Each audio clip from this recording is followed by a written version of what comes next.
장애인 문화복지신문 제263호 제8면 기사입니다. 수원시 복합문화공간 광교웰빙국민체육센터 개관. 수원 광교웰빙국민체육센터가 완공 1년여 만에 문을 열고 시민을 맞는다. 수원시는 12일 영통구 2이동 1183번지 현지에서 광교웰빙국민체육센터 개관식을 열었다. 현재 임시 운영 중이고 12월 1일 정식 개관할 예정이다. 광교 열린공원 내에 건립된 광교웰빙국민체육센터는 연면적 4,662, 지상 2층 지하 1층 규모다. 2018년 4월 착공해 2019년 12월 완공했다. 1296억 원 국비 28억 원 광교개발이 입금 60억 원 등 184억 원이 투입됐다. 수원시는 광교웰빙국민체육센터를 복합문화공간으로 조성했다. 1층에는 6레인, 25m, 수영장과 어린이 수영장, 1레인, 배드민턴, 농구, 탁구, 배구 등을 할 수 있는 다목적 체육관이 있고 2층에는 북카페와 요가, 필라테스, 건강체조 등을 할 수 있는 GX룸, 단체 운동 공간, 당구장 등이 들어섰다. 북카페에는 어린이 수영장을 볼 수 있는 모니터가 설치돼 있어 보호자가 어린이가 수영하는 모습을 지켜볼 수 있다. 야외에는 풋살, 족구 등을 할 수 있는 다목적 구장이 있다. 시민 공모를 거쳐 지난해 4월 광교웰빙국민체육센터라는 이름을 선정했다. 광교웰빙국민체육센터는 문을 열기까지 우여곡절이 많았다. 지난해 12월 완공했고 올해 2월 개관할 예정이었지만 예상치 못한 코로나19 확산으로 문을 열지 못했다. 개관을 앞두고 회원 모집까지 했지만 2월 21일부터 무기한 휴관했고 긴 휴관을 마치고 8월 14일부터 시범 운영을 했다. 하지만 곧 사회적 거리두기가 두 단계로 격상되면서 다시 휴관했다. 10월 중순부터 수영장 등 일부 시설을 시범 운영하고 있다. 수원시는 철저한 방역으로 안전하게 시설을 운영할 계획이다. 이용자는 발열 체크 신분 확인 후 센터에 들어올 수 있고 샤워장 탈의실에서도 거리두기를 해야 한다. 모든 시설의 이용 인원은 정원의 50% 이하로 제한하고 GX룸 당구장은 운영하지 않는다. 수원시 찾아가는 서비스로 위기가구 긴급생계지원 대상자 발굴. 수원시가 9일부터 찾아가는 서비스를 전개해 위기가구 긴급생계지원 대상자 발굴에 나선다. 수원시는 코로나19로 인한 소득 감소로 어려움을 겪는 시민을 적극적으로 발굴하기 위해 지역의 통장을 활용해 찾아가는 서비스를 제공할 예정이다. 통장이 취약계층 밀집 지역을 찾아가 위기가구 긴급생계지원에 대한 정보를 접하지 못해 신청하지 못한 주민에게 사업을 안내한다. 소득 감소 신고서 작성, 신청서 제출도 돕는다. 11월 6일까지였던 신청 기간은 11월 20일까지 연장됐다. 복지로 홈페이지 온라인 신청은 운영하지 않고 주소지 동행정복지센터에서 평일 9시부터 18시까지 방문 신청할 수 있다. 동행정복지센터 방문 신청은 세대주, 세대원, 대리인이 할 수 있다.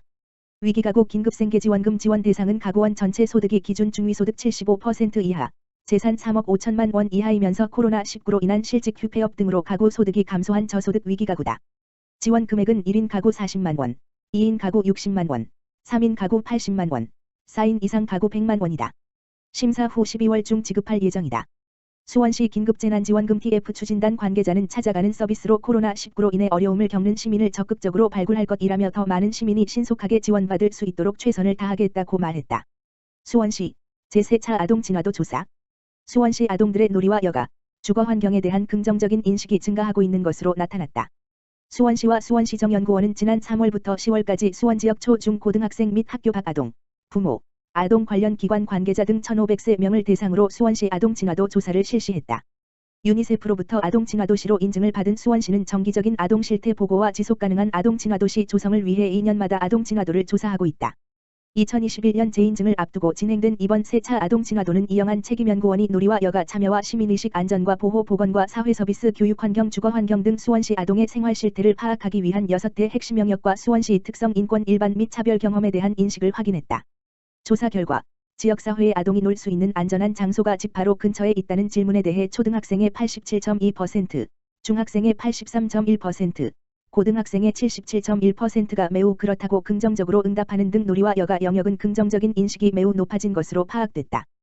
또 참여와 시민의식 영역에서는 지역에 대한 정보 제공과 참여 및 의사결정 기회 제공에 대한 긍정적인 인식이 지난 2016년보다 7.8% 증가했고 안전과 보호 영역도 매우 안전하고 보호받고 있는 환경을 갖추고 있다는 인식이 높은 것으로 분석됐다.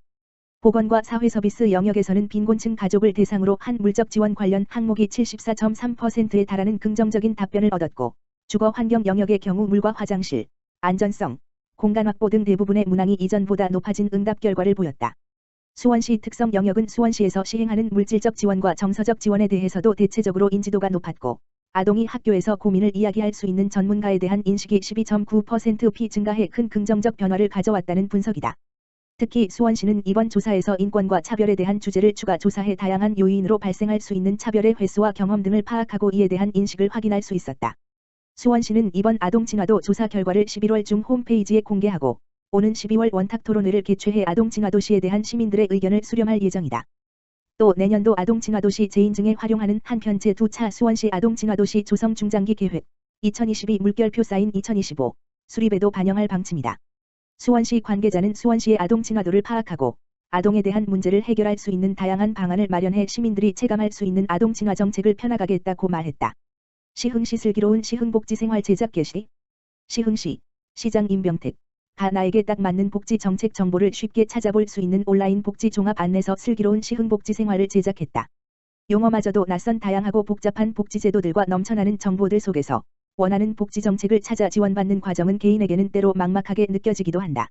이에 시흥시는 그간 시민의 입장에서 원하는 복지 정책을 쉽게 찾아 혜택을 받을 수 있는 방법을 고민해왔다. 슬기로운 시흥복지생활은 그 고민의 결과로 복지 정책과 생활보장과 노인복지과 장애인복지과 등 관련 부서가 함께 협업을 진행했다.